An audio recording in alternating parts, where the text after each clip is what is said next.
नमस्कार दोस्तों, आप सभी का स्वागत है।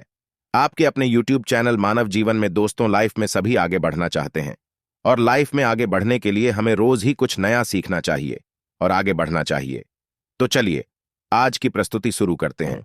आप सभी लोग जानते हैं सकट चौथ, एक ऐसा दिन जो कि दोस्तों साल के सबसे बड़े दिनों में आता है, जो कि दोस्तों इस बार 29 जनवरी 2024 सोमवार के दिन पड़ रहा है। अब आप खुद समझ सकते हैं कि सोमवार का दिन कितना ज्यादा बड़ा और महत्वपूर्ण होता है। दोस्तों इस सकट चौथ को संकट चौथ के नाम से भी जाना जाता है, संकष्टी चतुर्थी के नाम से भी जाना जाता है, तिल चौथ के नाम से भी जाना जाता है, तिलकुट चौथ के नाम से भी जाना जाता है। तरह से और भी बहुत सारे नाम है जो कि सिर्फ इस एक ही दिन के हैं जिसे हम सकट चौथ कहते हैं। और दोस्तों आज इस वीडियो में हम आप लोगों को इस सोमवार के दिन पड़ने वाली सकट चौथ के दिन किया जाने वाला एक ऐसा 5 कनेर वाले के फूल वाला उपाय बताएंगे, जिसे उपाय को करने से अगर आपके मन में आपकी कोई भी विशेष मनोकामना होगी तो वह पूर्ण जरूर होगी। अब आपकी किसी भी तरह की जो आपकी मनोकामना है, अगर आप उस मनोकामना को सोचते हुए यह 5 कनेर के फूल वाला उपाय कर लेते हैं तो आपकी जरूर सुनेंगे। तो 5 कनेक्ट के फूल वाला उपाय आपको कैसे करना है, किसको करना है, किस सब करना है, ये सारी जानकारी हम आपको बताते हैं। देखिए सबसे पहले चीज यहाँ पर आप ये समझिए कि ये जो सकट चौथ पड़ रही है इस बार सोमवार के दिन पड़ रही है, और ये जो सकट चौथ होती है ये साल की सबसे बड़ी चोट या चतुर्थी में से एक होती है, और साल की सबसे बड़ी चतुर्थी या चोट सोमवार के दिन ही पड़ रही है। मतलब इस दिन का फल आपको डबल होकर मिलेगा, क्योंकि सोमवार का दिन होता है भगवान शिव जी का और चतुर्थी या चौथ का दिन होता है भगवान जी का। मतलब इधर आपको भगवान शिव जी का भी आशीर्वाद प्रदान होगा, साथ ही में आपको यहाँ पर भगवान गणेश जी का भी आशीर्वाद प्रदान होगा। तो दोस्तों अब इस दिन पर हमें ऐसा कौन सा उपाय करें, इस उपाय को करने से हमारी कामना बहुत जल्दी पूर्ण हो जाए, क्योंकि हम कर ही इस उपाय को ऐसे विशेष दिन पर रहे। तो दोस्तों इस 5 कनेर के फूल वाले उपाय में आपको यह बात तो साफ साफ समझ आ रही होगी कि इस उपाय में हमें 5 कनेर के फूलों की आवश्यकता होगी। अब यह 5 कनेर के फूल हमें मिलेंगे कहाँ पर? तो सीधी सी बात दोस्तों, ये फूल बिकने तो आते नहीं है। ये 5 कनेर के फूल आप लोगों को अपने घर के आसपास जो भी कनेर का पेड़ लगा हुआ होगा, पौधा लगा हुआ होगा, वृक्ष लगा हुआ होगा, ये वहां पर जाना है और ये कनेर के फूल तोड़कर लेकर आना है। विशेष रूप से दोस्तों 5 एक ऐसा नंबर होता है जो कि मतलब एक अलग ही महत्व रखता है, इसलिए आपको 5 कनेर के फूल उस पेड़ डीएच से तोड़कर लाने हैं। ये आपको कहीं बिकते हुए नजर नहीं आएंगे, ना तो 5 कनेर के फूल तोड़कर आपको अपने घर पर लेकर आ जाना है। अब इस उपाय को किस मानव को करना है? जिस मानव अपनी किसी भी तरह की कोई भी मनोकामना भगवान शिव जी से पूर्ण करवानी हो, वह मानव इस उपाय को कर सकता है। ठीक है, तो अपने साथ में आप 5 कनेर के फूल सुबह के समय रख लीजिएगा। ठीक है, उस मतलब आपकी कोशिश यही होनी चाहिए कि आप 5 कनेर के फूल वाला उपाय 29 जनवरी दिन सोमवार को कर लें, मतलब सुबह के समय कर लें। अगर किसी कारणवश आप न जा पाए सुबह के समय मंदिर इस उपाय को करने के लिए, तो फिर जगह पर आप शाम के समय भी यह वाला उपाय कर सकते हैं। आप सुबह के समय आपको क्या करना है कि 5 कन्हैया के फूल पहले से लेकर करके रख लेना है। इसके साथ ही दोस्तों जो भी आपकी पूजन सामग्री है, 1 लोटा जल शिव जी पर चढ़ाने के लिए, चंदन वगैरह फूल बेलपत्र जो चढ़ाना हो वह आप अलग से रख कर लेकर जाएं, पर उपाय की जो 5 कनेर के फूल है वो अलग से आपको लेकर जाना है। ठीक है, तो आपको करना क्या है? आपको प्रातःकाल सुबह सुबह भगवान शिव जी के मंदिर पहुंचना है। भगवान शिव जी के मंदिर पहुंचकर सबसे पहले आप भगवान शिव जी के लिए जो भी पूजन अर्चना करना चाहते हो, शिव जी पर जो भी चीजें चढ़ाना चाहते हो वो पहले चढ़ा दीजिए। जैसे कि आप जल लेकर आए हैं तो पहले भगवान शिव जी जल चढ़ा दीजिए। जल चढ़ाने के बाद बेलपत्र फूल वगैरह जो चीजें हो तो सारी चीजें आप भगवान शिव जी पर चढ़ा दीजिए और अपनी पूजन अर्चना को पूरा कर लीजिए। ठीक है, जैसे ही आपकी पूजा पूरी हो जाए उसके बाद में अपने वह 5 कनेर के फूल आप लोग निकाल लेना। ठीक है, 5 कनेर के फूल का उपाय करने से पहले आप भगवान शिव जी पर चंदन जरूर लगा देना। चंदन का त्रिपुंड बना देना या चंदन का टीका वगैरह को जरूर लगा देना। ठीक है, उसके बाद में आप लोगों को अब क्या करना है कि ये जो 5 कनेर के फूल हैं ना, इन 5 कनेर के फूलों को आपको 5 अलग जगहों पर समर्पित करना है।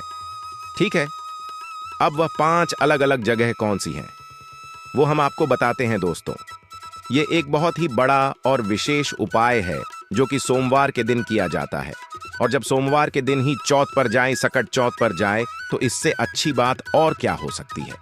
तो 5 कनेर के फूल आप लोगों को लेना है, और 5 करने के फूलों में से सबसे पहला फूल अब आपको निकाल लेना है। 5 और अलग अलग जगहों पर हम चढ़ाएंगे इसे। तो सबसे पहला वाला जो कनेर का फूल है, ये आपको भगवान गणेश जी वाला एक स्थान होता है। कहां पर होता है कि भगवान शिव जी की शिव ही होता है। अब देखो उपाय को करने का कितना बढ़िया फल है कि ये जो पहले नंबर का फूल चढ़ेगा, ये भगवान गणेश जी के लिए चढ़ाएगा। और आज मतलब इस दिन कौन सा दिन रहेगा? 29 जनवरी को, सकट चौथ का, तिलकुट चौथ का, जो कि भगवान गणेश जी का ही दिन होता है। दोस्तों आपको सबसे पहले 5 कनेर के फूल ले आना है। वीडियो को पूरा देखना दोस्तों। अगर आप अपने जीवन में धनवान बनना चाहते हो तो सबसे पहला कनेर का फूल आप लोगों को भगवान गणेश जी वाले स्थान पर चढ़ाना है। अब दोस्तों आप लोगों को पता होगा कि शिवलिंग के ऊपर गणेश जी का स्थान कहां पर होता है। यह बात आप लोग मतलब हमेशा ध्यान रखा करो कि जो शिवलिंग होती है, शिवलिंग की जल आधारित होती है, और जलाधारी का जो राइट हैंड साइड होता है, मतलब जलाधारी का सीधा होता है ना, जो सीधे हाथ तरफ आप लोगों को उस तरफ जो है मतलब पहला कनेर का फूल समर्पित करना है, जो कि भगवान गणेश जी का स्थान होता है। शिवलिंग के ऊपर ही करना है, भगवान गणेश जी की मूर्ति को नहीं करना है ना। तो पहला कनेर का फूल भगवान शिव जी के शिवलिंग के जो मतलब गणेश जी का स्थान है, वहां पर पहला फूल समर्पित कर देना है, और खिला हुआ भाग शिवलिंग की तरफ करके रखना है। इस बात का ध्यान रखना है, ठीक है। तो 5 में से एक फूल जो कनेर का है वो आप लोगों ने गणेश जी वाले स्थान पर समर्पित कर दिया। दोस्तों दूसरे फूल की बात करें तो दूसरा कनेर का फूल आप लोगों को समर्पित करना है कार्तिकेय जी वाले स्थान पर। अब दोस्तों गणेश स्थान राइट हैंड साइड पर होता है, वहीं कार्तिकेय जी वाला स्थान जो होता है वह होता है लेफ्ट हैंड साइड, मतलब शिवलिंग की तरफ से खड़े होकर। आप देखना कि आपका उल्टा हाथ कौन सा पड़ेगा। उस उल्टे हाथ पर, उस उल्टे हाथ की ज्वालाधारी पर आप लोगों को कोने में बिल्कुल जो है कार्तिकेय जी के लिए ये वाला जो है दूसरे नंबर का फूल समर्पित कर देना है, ठीक है। और खिला हुआ भाग शिवलिंग की तरफ ही होना चाहिए। उसके बाद में दोस्तों तीसरा फूल है। उस तीसरे फूल को आप लोग क्या करोगे कि माता जो अशोक सुंदरी होती है, शिव जी की सबसे छोटी बेटी, उस अशोक सुंदरी वाले स्थान तीसरा फूल समर्पित करोगे। खिला हुआ भाग शिवलिंग की तरफ होना चाहिए और फूल का पीछे का भाग जलाधारी की तरफ हो जाएगा। तो तीसरा फूल आप लोगों को माता वाले स्थान पर समर्पित कर देना है ना। 3 फूल आपके यहाँ पर समर्पित हो चुके हैं। अब बचे हैं आपके पास 2 कनेर के फूल। अब 2 कनेर के फूलों को ध्यान से सुनो कि कहां पर चढ़ाना है। तो देखो चौथे नंबर का जो फूल होगा वह दोस्तों आप लोगों को भगवान शिव जी की 5 बेटियां हैं जिनका स्थान शिवलिंग के ऊपर होता है, जिससे बूंद बूंद करके जल टपकता है, जिसमें जयावेश, हरा देवकली और देव जी का स्थान रहता है, ठीक है। तो आपको क्या करना है, अपने चौथे नंबर के कनेर के फूल को कुछ पात्र के अंदर डाल भी सकते हो, और न हो अगर वह पात्र कई सारे मंदिरों से को शिव जी के ऊपर वाला पात्र हटा दिया जाता है, तो अगर आपके वहां पर मंदिर में वह पात्र न हो तो आपको मात्र इस फूल को लेकर शिव जी की 5 बेटियों का नाम लेना है। जया विश, हरा, शामली, बारी, देवता ली और देव यह को लेकर आप लोगों को इस कनेर के फूल को शिवलिंग की जला या करती भाग के पास समर्पित कर देना है, ठीक है। और अगर वह जलधारा रखी हुई है तो भाई आप चाहो तो उसके अंदर भी के चौथे नंबर का कनेर का फूल समर्पित कर सकते हो। चौथे नंबर का और नहीं है तो शिव जी की इन 5 पीढ़ियों का नाम लेते हुए आप लोग जो है जलधारी पर मतलब समर्पित कर देना। अगर दोस्त भी तो भी आपको शिव जी की 5 पीढ़ियों का नाम जरूर लेना है ना। तो यहां पर आपके 4 कनेर के फूल आपने समर्पित कर दिया। अब दोस्तों जो 5वें नंबर का और आखिरी वाला जो कनेर का फूल है ये आप समझ ही गए होंगे आपको कहां पर समर्पित करना है। ये आपको भगवान शिव के शिवलिंग के ऊपर समर्पित करना है। जो शिवलिंग होगी बिल्कुल शिवलिंग के ऊपर समर्पित करना है। अब यहाँ पर ध्यान देना कि जो खिला हुआ भाग है वो सामने की तरफ होगा, मतलब जलाधारी की तरफ होगा, और फूल के पीछे का भाग शिवलिंग के पीछे की तरफ हो जाएगा। ठीक है। अब जैसे ही आप लोग अपना ये फूल समर्पित कर देते हैं कहाँ पर, भगवान शिव जी के शिवलिंग के ऊपर, तो उसके बाद में दोस्तों भगवान शिव जी के सामने आप आसपास आपको बैठना है, 2 मिनट उनको निहारना है। फिर उसके बाद में आंखें बंद करके हाथ जोड़कर उनसे अपनी वह बोलना है जिस मनोकामना के लिए आप ये वाला हूं उपाय कर रहे हैं। ठीक है। उनसे वह मनोकामना बोलकर भगवान को धोखा देकर आप मंदिर से बाहर आ सकते हैं और आपका यह वाला उपाय पूर्ण हो जाता है। ठीक है। उसी के साथ में ये तो बात उन लोगों के लिए हो गई जो कि सुबह इस उपाय को करने वाले हैं। अगर किसी कारणवश आप सुबह इस उपाय को न कर पाओ तो भाई शाम के समय अगर इस उपाय को कर रहे हो तो भाई उस जगह पर आप लोगों को क्या करना है को भी ध्यान से सुनो। देखो, अगर इस 5 कनेर के फूल वाले उपाय को आप शाम के समय कर रहे हो, उपाय ऐसा का ऐसा ही होगा, पर शाम के समय अगर कर रहे हो तो कुछ ध्यान वाली बातें हैं। जैसे कि सुबह के समय तो आप एक लोटा जल और पूजन सामग्री लेकर गए होंगे शिव जी के लिए और आपने उपाय किया होगा, है ना। पर शाम के समय क्या लेकर जाओगे? क्या सिर्फ फूल अकेले लेकर जाओगे? तो शाम के समय दोस्तों आप लोगों को एक गोल बाटिका आटे का दीपक लेकर जाना है। अगर मिट्टी का है तो नया दीपक लेकर जाना है, अन्यथा एक छोटा सा आटे का दीपक बनाकर उसके अंदर गोल बाती रखकर, कौन सी बातें, गोल बातें तो गोल बात रखकर शुद्ध देसी गाय का घी डालकर उस दीपक को तैयार करके फिर आप लोग जाना अपने 5 कनेर के फूलों को साथ में रखकर भगवान शिवजी मंदिर, मतलब शाम के समय भी आप लोग भगवान शिव जी की पूजन करने के लिए कुछ सामग्री लेकर जानी है। तो सबसे अच्छी बात वही होती है कि एक दीपक अपने अपने साथ में ले जाओ और इस उपाय को कर लो।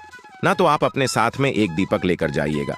अगर प्रदोष काल में शाम के समय जा रहे हैं और शिव जी के मंदिर पहुंचेगा, शिव जी के मंदिर पहुंचकर आप लोगों को मात्र क्या करना है कि शिव जी की जो शिवलिंग होगी, शिवलिंग के पास में अपना ये दीपक आप चाहे तो आरती उतार कर भी रख सकते हैं और बिना आरती उतारे भी रख सकते हैं। तो जैसे ही आप लोग अपना ये दीपक भगवान शिव जी के शिवलिंग के पास में रख देते हैं, दीपक घर से तैयार करके लाना है, पर जलाकर नहीं लाना है, जलाना आपको मंदिर में आकर ही है। तो जैसे ही आप लोग यह अपना दीपक जला देते हैं, दीपक जलाकर भगवान के सामने के आसपास रख दीजिए। उसके बाद में दोस्तों आप लोगों को क्या करना है कि आपके जो 5 कनेर के फूल आप उपाय को करने के लिए लेकर आए हैं, फिर वैसे के वैसे ही आप लोग उपाय के जरिए करिए, क्योंकि अभी हमने आपको समझाया। पहला फूल आप लोग कहां पर चढ़ा गए? भगवान गणेश जी वाले स्थान पर। दूसरा फूल आप कहां पर चढ़ा गए? कार्तिक जी वाले स्थान पर। तीसरा फूल आप कहां पर चढ़ा गए? अशोक चंद्र जी वाले स्थान पर फूल आप कहां पर चढ़ाओ गए? भगवान शिव जी की 5 बेटियों के लिए, या जो शिवलिंग का कत्तई भाग होता है जहां पर जलाधारी के ऊपर शिवलिंग रखा हुआ होता है, उस भाग पर अपना चौथा फूल समर्पित कर दोगे। ठीक है। और 5वां और आखिरी जो फूल समर्पित करोगे उस समय भगवान शिव जी की शिवलिंग के ऊपर समर्पित करोगे। उसका खिला हुआ भाग सामने की तरफ होना चाहिए, जलाधारी की तरफ होना चाहिए। तो बस यहाँ पर ये वाला उपाय पूर्ण हो जाता है।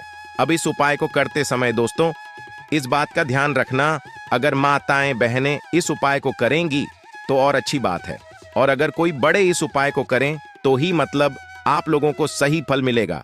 बच्चे इस उपाय को थोड़ा ना करें, क्योंकि उनको इस उपाय को करने में थोड़ी दिक्कतें आ सकती है।